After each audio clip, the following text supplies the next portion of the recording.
When we are born perfect beings, pure, untainted, and whole. As we go through life, we may experience things that hurt us, hear words that wound us, and meet people that make us feel less than perfect. So what is self-love?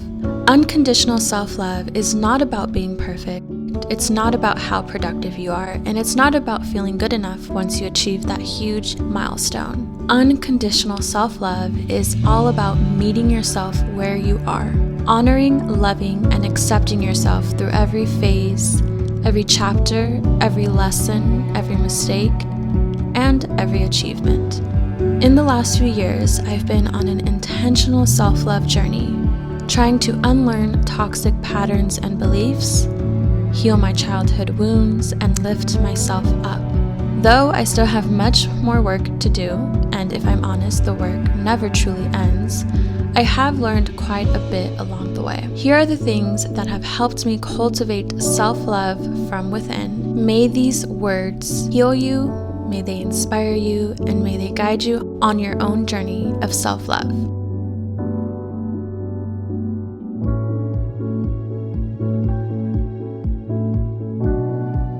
Hello my loves, welcome back to my channel. So in today's video, I wanted to touch on the subject of self-love and self-worth. As I've reflected on my journey, seeing where I am today, who I am today, I realized what has made all of that possible was really cultivating self-love from within and having a high sense of self-worth. I wanted to share with you all my journey from where I started and where I am now with my self-love and how that has reflected in my life. So I'm going to walk you through my journey a bit. I'll share with you all of the things that I've had to do, mindset shifts, habits, thoughts, things that I did to cultivate the self-love that I have today. Your self-love really does determine everything in your life. So I hope that you enjoyed this video. If you do, please don't forget to like, comment, and subscribe, and let's just go ahead and get into it. So you've already heard my definition of what self-love is in the beginning of this video. And before I share with you all what I did to cultivate and have the self-love that I do today, I wanted to kind of paint the picture for you, take you back a bit to where I started out. What I will say first of all is I definitely didn't grow up in an environment that was uplifting or positive or supportive. I was never really encouraged or supported as a child. I was never really told, good job, I'm proud of you. And combining that along with feeling like an outsider in school and bullying and all of these experiences led me to having a really low sense of self-love and self-worth. So when my self-love was at its lowest, it definitely reflected in my life and my reality. In the last few years, my life has completely shifted. I live a completely different life. I know myself, I know my worth, I know my capabilities, I know what I bring to the table. I have found my purpose in life, and I'm fulfilling my purpose every single day through my one-on-one coaching business, through my career. I'm very fulfilled and happy in my career. I have amazing friendships and relationship. I experience life just so much more differently than I used to, which is so crazy. One of the main reasons why this has been possible is because throughout the last few years, I've really worked on cultivating more self-love and really elevating my sense of self-worth. And I know for a fact, I know, had I not worked on my self-love and my self-worth, my reality and my life and everything in my life and who I have in my life, it would not be the way that it is today. The way that I look at it is your self-love and your self-worth is the foundation to everything else. So that's kind of who I was, what my life looked like, and this is where I am today. These are all the things that I had to do, that I shifted, that I let go of, that I learned, that have helped me cultivate the self-love that I have today.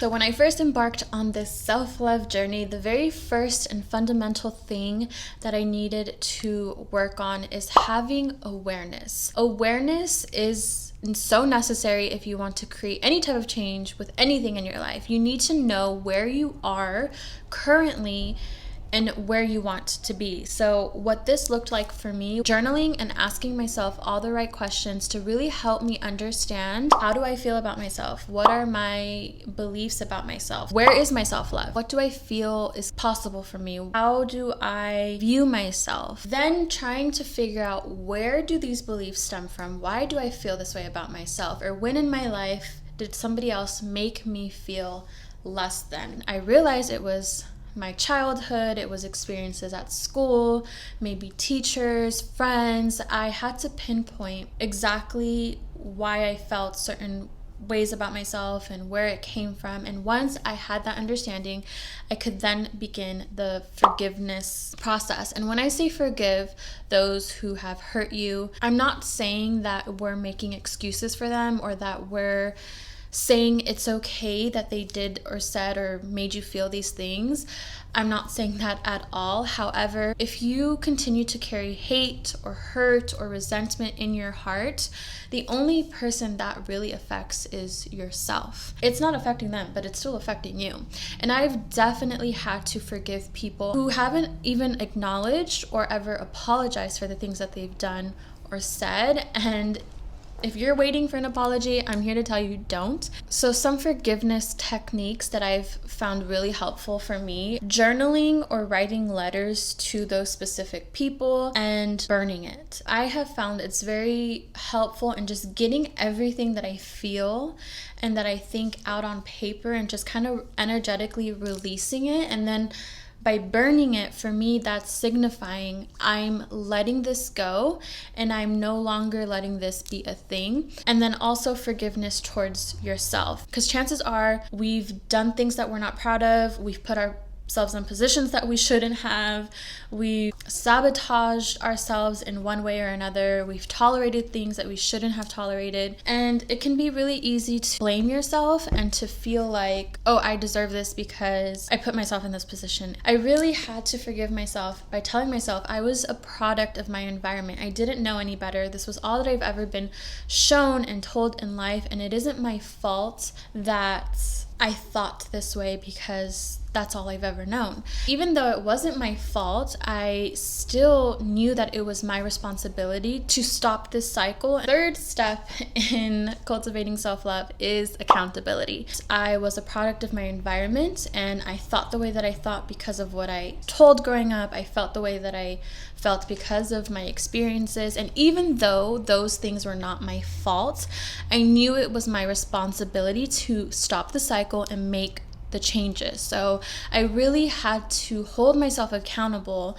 to my thoughts, to my feelings, to my actions. So your mindset and your feelings influence your actions and your behaviors in life, and your actions and behaviors have reactions and consequences, and it just becomes this vicious cycle that we can get stuck in. It was a cycle that I was stuck in. My previous mindset was I am not worthy. My previous feelings were I don't feel worthy. And so my actions and behaviors were influenced by that, by, for example, with relationships, being in relationships that with people that did not make me feel worthy. And what that is just a self-fulfilling prophecy, because in my mind and in my heart I feel unworthy, so I need to fulfill those thoughts and those beliefs and make it be true. And the way that I do that is by taking action that aligns with what I'm thinking and feeling. It's really, really important that we hold ourselves accountable, but also show ourselves love and compassion, because again, you don't know what you don't know, and compassion is so necessary as you're trying to unlearn all these things and rewire your mindset and your beliefs, which brings me to the next step, which is rewiring your mindset and your beliefs. So if you truly want to cultivate self-love, if you want to create any type of change in your life, if you want to achieve anything, it all starts with your mind. So as I stepped into this journey of self-love, I recognized what my beliefs were and what my thoughts were, and actions that I've been taking that have created this really unpleasant life for myself. I knew that I had to start with changing my mindset and changing the beliefs that I had about myself and my life and what was possible for me and what I deserved and all of that. Think of your mind as a garden, and you want to grow beautiful, abundant plants or flowers or fruits or whatever. In order to do that, you have to take out the bad seeds. You have to take out the roots that you don't want to grow, and you have to plant new seeds in. And that's exactly what you have to do on this journey of cultivating self-love and really elevating yourself. And bad seeds and the bad roots were my negative thoughts and beliefs about myself. It was the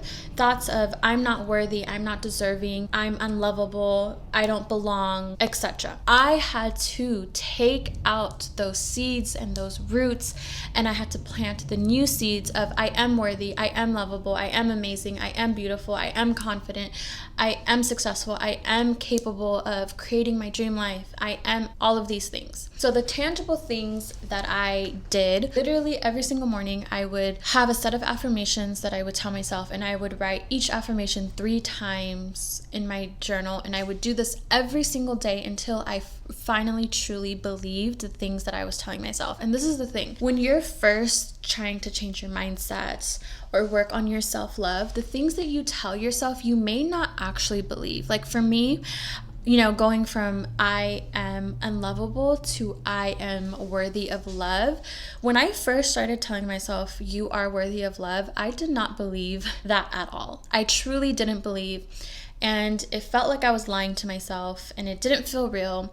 But what I had to keep in mind was I was undoing years and years and years of believing that I was unlovable. So of course, I'm not going to automatically or right away believe I am lovable. And that's why it's so important to stay consistent with these affirmations or journaling, is one day you will actually begin to believe the things that you are telling yourself. And once you actually begin to believe these new thoughts and feelings, that is when you will begin to see change and feel change. So the next step is being intentional with practicing self-love. So kind of piggybacking to what I was saying, like I said, you're not going to believe it right away. You're not going to feel it right away, but you have to be consistent in order to see the changes that you want to see. It's all about just watering your garden. So something else that I experienced on this journey was a lot of tests. The best way to grow is in the face of adversity and challenges. If you decide to embark on this journey of self-love, be prepared for a lot of tests. In the beginning, when I started receiving challenges and tests, I was really frustrated because I kept feeling discouraged. I would practice my affirmations, I would do the journaling, and then something would happen. I would feel like my efforts weren't getting me anywhere. And then what I realized was these tests were opportunities for me to grow and to choose a different answer. So as I've mentioned, one of my things that I struggled with at the beginning of this journey was feeling unworthy of love and unworthy of being treated good by people. What that test looked like for me was meeting people who supported those beliefs of feeling unworthy. So I would meet people and they would treat me bad, or they would not really respect or value me. And that's what I quickly learned and realized was that was an opportunity for me to walk away from that person, end that friendship, because I knew that wasn't how I deserved to be treated. And you will keep experiencing the same lesson and the same test over and over and over again until you finally choose a different answer and realize what this lesson was trying to teach you. So a great question to ask yourself is, what tests or lessons do you keep experiencing over and over and over again? And when you are in the face of that lesson, let it be an opportunity for you to grow and to choose a different answer. So my last tidbit or step in cultivating self-love is to honor progress over perfection. Self-love is not a linear journey. It's more like up and down, up and down. And just because you take 10 steps forward and you take 2 steps back, it doesn't mean that you're not making progress and you're not making real changes. We'll have moments where we don't honor ourselves, or where we accept less than, or we do things that we're not proud of, but that doesn't mean that our efforts are in vain or that we're not really making change. And when you do make a mistake, or you do feel like you took 2 steps back, it's really important in those moments that you show yourself compassion and grace. And showing yourself compassion is in itself an act of self-love. It's telling yourself, you know what, I made a mistake here, but I still love myself. I know that I'm still on the right track. Unconditional self-love is not loving yourself only when you're perfect and you're doing everything that you need to be doing, and you're productive, and you're working out, and you're eating right, and all of that. Unconditional self-love is loving yourself in your best moments and even in your lowest and darkest moments. Okay, so really quickly, some signs that you're really cultivating self-love from within.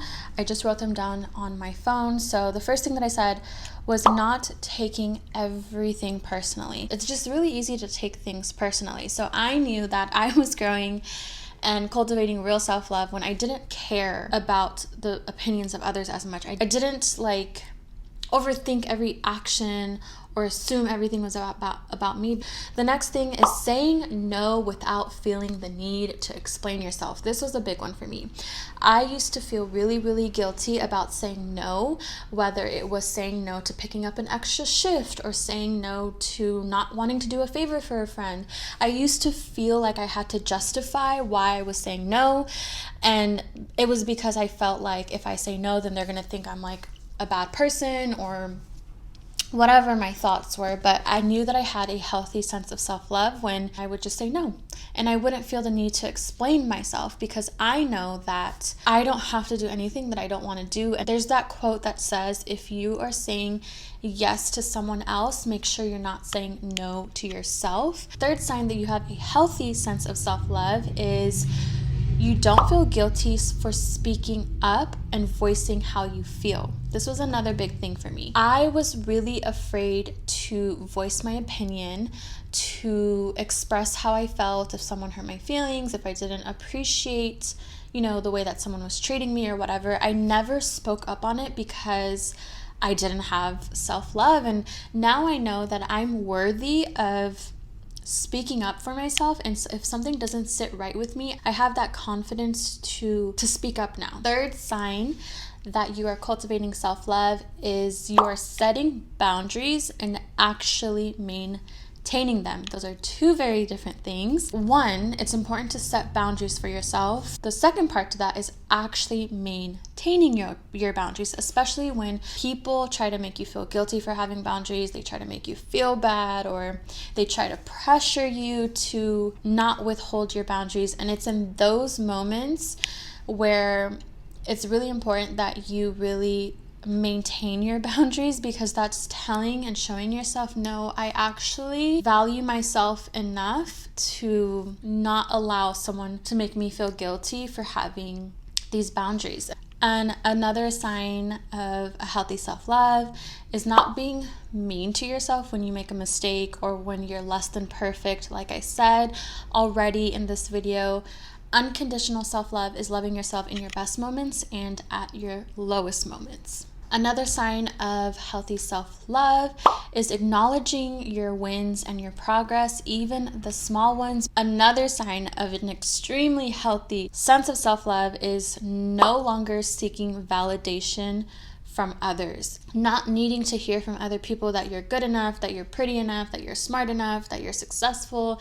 Not caring about the number of likes you get on a post. Not caring about how many people think you're amazing, and just knowing that you are enough. So that kind of sums up some of the signs that you're cultivating self-love, or you have a healthy sense of self-love. These are my tips and things that I did to help me on my self-love journey. And there's still so much progress to be made, but I'm really content with where I am right now. So with all that being said, I hope that you enjoyed this video. Again, if you did, don't forget to like, comment, and subscribe, and I will see you all in the next video.